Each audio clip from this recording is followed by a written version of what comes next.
This is Nigel Evans with the Event Planning Academy, and today I'd like to talk about public relations and media exposure. In particular, how to handle this critical element on your special event. Now, you know that they say that if you don't publicize and promote your event, a terrible thing will happen. Nothing.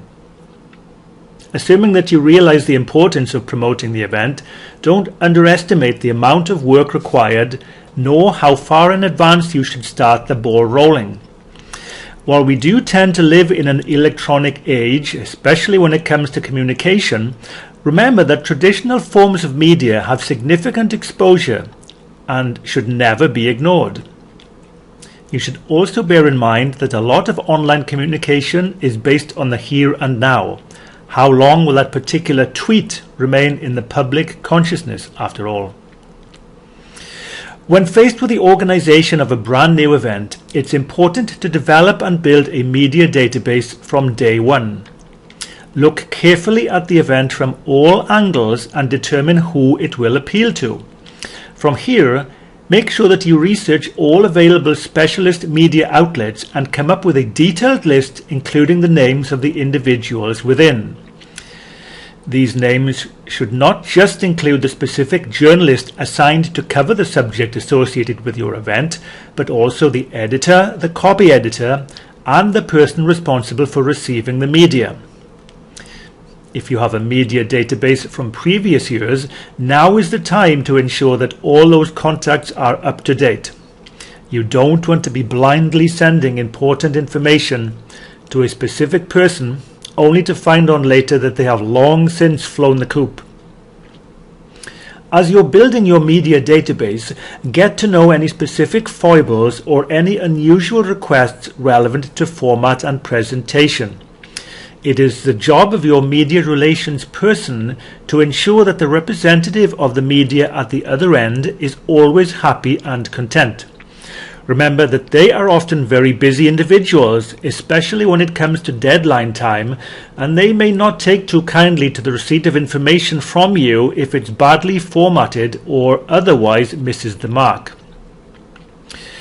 It's of crucial importance to adhere to deadlines and to remember that some periodicals have deadline submission dates that are months ahead of specific publication.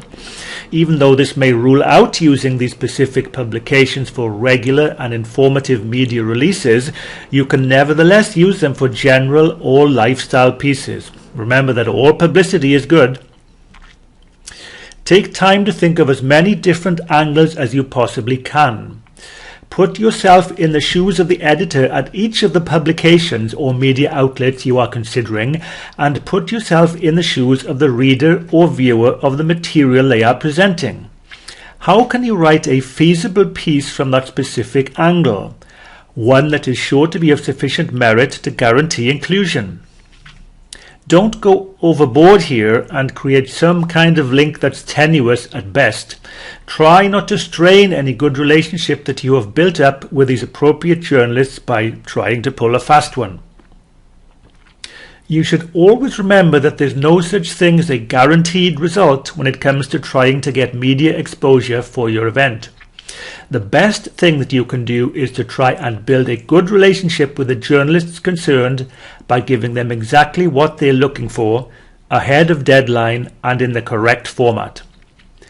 Journalists and editors being human, after all, they are far more likely to want to deal with work that has been provided in this way by people they know and trust, especially when the pressure's on. In order to get as much information out there as you possibly can before the event, it will be necessary to generate media photo opportunities. Sometimes this is known as a press day. This is an event in itself and must be carefully orchestrated. Invitations must be sent out in sufficient time with clear indication of the purpose, who is going to be there, what they're going to be able to see and document. Provide specific details of parking, the location of the post-event reception, if any, and so on.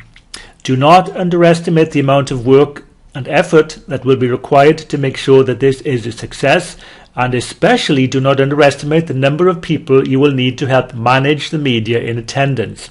You simply cannot prioritize how you deal with individual requests by various members of the media, as, invariably, they will all feel as if their request is most important and should be dealt with right now.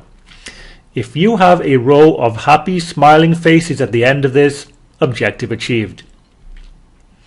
If you're running a sporting event, it's traditional for pre- and post-event conferences to be staged and for there to be a formal awards ceremony or prize presentation.